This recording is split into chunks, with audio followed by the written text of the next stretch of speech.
Neste vídeo você vai ver uma análise completa do fundo imobiliário VGHF11. Vai entender porque no último ano ele caiu quase 7%, ou na verdade mais de 7%. Vai entender se é hora de comprar ou se é hora de vender. Bem, para quem é novo por aqui, meu nome é Matheus, este é o canal Efeito FIIs. Se você quiser se inscrever, pode ficar à vontade. Como eu não gosto de enrolar, vamos aqui direto ao que interessa. Nesse momento, você pode ver que ele está sendo negociado a aproximadamente R$ 8,70. Aqui, ó, tá 8,73. Mas se você olha aqui, ó, já está em 8,71. Você pode ver que ele vem caindo no último ano. Ele está com PVP de 0,96, ou seja, 4% de desconto frente ao seu valor patrimonial, com um belo dividend yield de 13,45%. Mas perceba, ele está com esse dividend yield aqui é porque a cotação vem caindo. Seguindo aqui, vamos olhar primeiro essa parte cinza do relatório do fundo. Veja que ele pode investir em vários tipos de ativos. Pode investir em ações, pode investir em debêntures imobiliárias, pode investir em cotas de outros fundos imobiliários, CRIs, fundo de investimento em direito creditório, está aqui, ó, letra hipotecária. Pode investir em vários tipos de ativos. Não à toa, esse fundo, na minha opinião, possui uma boa diversificação de ativos e uma boa diversificação de tipos de ativos. Veja que o público-alvo deles são investidores em geral, ou seja, qualquer pessoa pode investir aqui no fundo, que cobra uma taxa de administração e gestão bem tranquilinha, de 0,90% ao ano sobre o patrimônio líquido. Eu preferiria que fosse sobre o valor mercado, mas beleza. Ele ainda cobra uma taxa de performance, particularmente falando, não sou muito chegado em taxa de performance. Rolando aqui embaixo a gente vê quem é que cuida do fundo. A Valor está como a gestora e a administração está com o Banco Decoval. E bem, agora que você já conhece as características gerais do fundo, vou te mostrar primeiro os pontos positivos e depois eu te mostro os pontos negativos. Aí você pesa na balança. Qual vai ser o que mais pesa para você? Vai ser os pontos positivos, vai ser os pontos negativos, aí você vai decidir se compra o fundo imobiliário, se vende ou se apenas mantém. Veja que nesse momento ele possui mais de 400 mil cotistas, logo uma excelente liquidez. Esse aqui é um ponto super positivo, quer dizer que você pode comprar cotas e vender cotas do fundo de forma extremamente rápida. Veja que quando ele começou a ser negociado em bolsa, ele começou a ser negociado por R$10 e hoje está menos, né? R$8, variando ali em 8,70, 8,74. Então, é um belo desconto. Outro ponto positivo é a sua carteira de investimento, que, conforme eu falei, é bem diversificada em vários tipos de ativos. Mais da metade estão em CRIs, cerca de 36% em cotas de outros fundos imobiliários e uma pequena parte, aproximadamente 5%, em sociedades de propósito específico, fundo de investimento em direito creditório e até mesmo ações. Sim, esse fundo também está exposto a ações. Quanto aos seus indexadores, cerca de 38% estão indexados ao CDI, 40% aproximadamente estão indexados ao IPCA, que é o Índice Oficial de Inflação aqui no Brasil, com variação apenas positiva. Temos essa parte aqui também, ó, que pega aproximadamente 2%. Com compensação, essa parte aqui, ele protege da deflação, que é uma inflação negativa. Mas temos aproximadamente 20% aqui expostos ao IPCA, que não pega a deflação, ou seja, não protege da deflação. Mas ele não rende apenas isso, ele rende isso aqui, mais uma taxa prefixada que já vou te mostrar. Olha só, ele possui todos esses CRIs na sua carteira, realmente uma bela diversificação de ativos. Ele conta com mais de 140 ativos. Ele participa desses fundos de investimento em direito creditório, ele possui cotas de vários fundos imobiliários, ó, cara, realmente uma bela carteira de investimento.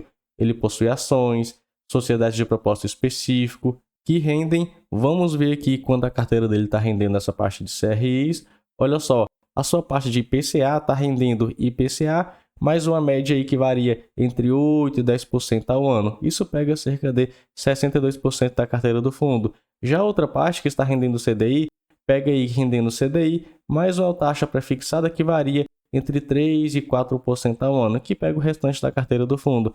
Cara, essas taxas aqui, na minha opinião, são taxas de fundo imobiliário high yield, ou seja, VGHF11, na minha opinião, é bem arriscado. E veja aqui, ó, quais são seus principais indexadores. É o IPCA e o CDI.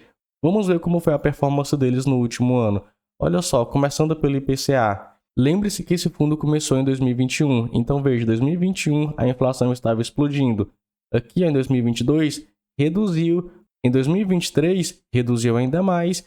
Ela ficou um pouco mais forte se a gente compara o primeiro semestre de 2024 com o segundo semestre de 2023. Mas se a gente compara o primeiro semestre do ano passado com o primeiro semestre agora de 2024, perceba, em janeiro a inflação foi menor, em fevereiro foi menor, em março e em abril.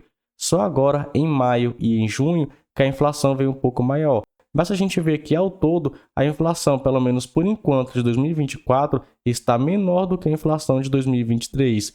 E o mercado espera terminar 2024 com uma inflação de 4,12%, diante 4,62% que foi em 2023, ou seja, uma inflação menor do que a do ano passado. Se a inflação está menor, a taxa Selic ela também caiu, saiu de 13,75% para os 10,5%. E a tendência, pelo menos a que o mercado acha, pelo menos a que o mercado espera, que a taxa Selic finalize o ano de 2024 a 10,50%. Ou seja, ninguém está prevendo que o Banco Central vai reduzir a taxa Selic em 2024. Com isso, temos um IPCA mais fraco. Acredito que em 2024 ele vai fechar um pouco acima disso aqui, mas beleza. Fechando com menos de 4,62%, vai fechar com inflação menor do que do ano passado. Mas a gente está vendo um IPCA vindo mais fraco e uma taxa Selic que saiu de 13,75% para 10,5%. E a tendência, pelo menos para 2025, olha só, é o IPCA menor ainda do que 2024 e uma taxa Selic em 9,75%, ou seja, menor também do que a de 2024. Com isso, o que acontece com os rendimentos do fundo? Como a maioria do portfólio dele está indexado ou ao IPCA ou ao CDI, é isso aqui que vai acontecer. Ó. Em 2021, como tudo aumentou, ele aumentou os rendimentos. Agora, começou a reduzir os rendimentos. Isso fica bem mais evidente se a gente agrupa. Olha só, 2021 entregou uma ótima rentabilidade, 2022, e depois começou a reduzir, porque o IPCA começou a cair e o CDI também começou a cair. Isso colaborou muito para os rendimentos aqui do fundo, né? Para a queda do rendimento do fundo e, logicamente, para a queda da cotação do fundo imobiliário. E não apenas isso. Se a gente olha aqui, ó, voltando para a primeira página do fundo, agora olhando essa parte branca, vimos que ele possui 145 ativos. Nesse momento, ele está alavancado, possui quase 70 milhões em operações compromissadas reversas, a um custo médio de CDI mais 0,74% ao ano. É uma alavancagem bem tranquila, é um custo bem tranquilo, fico bem de boa em relação a isso. Houve no último mês uma variação negativa no patrimônio líquido do fundo, que perdeu 0,10 centavos aí por cota. Olha só aqui, ó. Você pode ver que um tempo atrás, seu valor patrimonial estava em R$ 9,16 por cota. Agora está em R$ 9,06 por cota. E isso deriva, de acordo com esse relatório, do ajuste negativo da marcação a mercado, tanto na carteira de CRIs indexados ao IPCA, olha só, tá vendo? Ó? Isso acaba impactando diretamente o fundo imobiliário, decorrente de uma abertura das taxas das NTN-B, com uma marcação a mercado negativa da carteira de fundos imobiliários do fundo. Lembre-se que ele possui aproximadamente 35% da carteira dele alocados em cotas de outros fundos imobiliários. Continuando aqui, em linha com o movimento do IFIX ao longo do mês, que teve variação negativa de 1,03%. Então aqui você vê, né? Está com uma pequena alavancagem, o seu valor patrimonial diminuiu um pouco e agora começou a surgir inadimplências. Olha só, essa inadimplência aqui que pega aproximadamente 1,8% dos ativos do fundo e essa aqui que pega aproximadamente 0,7% do patrimônio líquido do fundo. Ah, Matheus, por que está acontecendo inadimplência? Cara, você acha mesmo que alguém vai conseguir pagar IPCA mais 9, mais quase 10% ao ano de forma tranquila?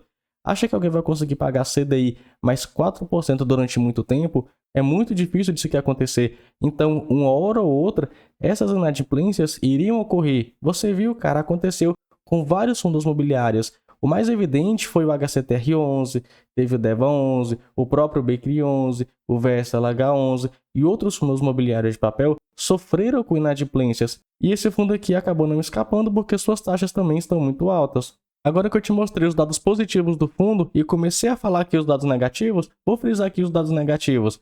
Primeiro, essa taxa de performance. Particularmente falando, não sou muito chegado em taxa de performance. E perceba que essa taxa é paga de forma semestral. Se a gente olha, as duas últimas pagas foi mais de R$ 2 milhões e depois mais de 3 milhões, quase 4 milhões de reais. Cara, isso só de taxa de performance, na minha opinião, é uma taxa um pouco salgada. Nesse momento a gente está vendo IPCA reduzindo e a gente está vendo uma taxa Selic acompanhando isso, ou seja, uma taxa Selic também caindo. Isso acaba impactando diretamente os rendimentos do fundo imobiliário. Se o rendimento diminui, a cotação cai. E agora a gente ainda tem inadimplências aqui com o fundo imobiliário. Fora uma coisa que a gestora fez um tempo atrás, vou até procurar aqui para te mostrar, e aqui eu vou dar a minha opinião. Perceba que cerca de 3% do patrimônio líquido do fundo, ele comprou esse CRI. Ó. Você pode ver que esse CRI também é da Valora. E aqui qual era o indexador? CDI mais 3%. Beleza. Aqui embaixo, se a gente rola lá na parte de fundos imobiliários, a gente vê que ele comprou cotas também desse fundo imobiliário que ele emprestou dinheiro, ó, VGRI 11, e pegou aproximadamente 4% aí do patrimônio líquido do fundo. Ou seja, 7% do patrimônio líquido do VGHF11 está exposto ao VGIR11, que é da própria Valora. E um tempo atrás, a gestora tentou até explicar. Cara, mas olha isso aqui, ó. Em relação ao CRI VGIR mezanino, importante salientar que o CRI inicialmente foi emitido com o cupom de CDI mais 4% ao ano e que foi alterado para CDI mais 3% ao ano.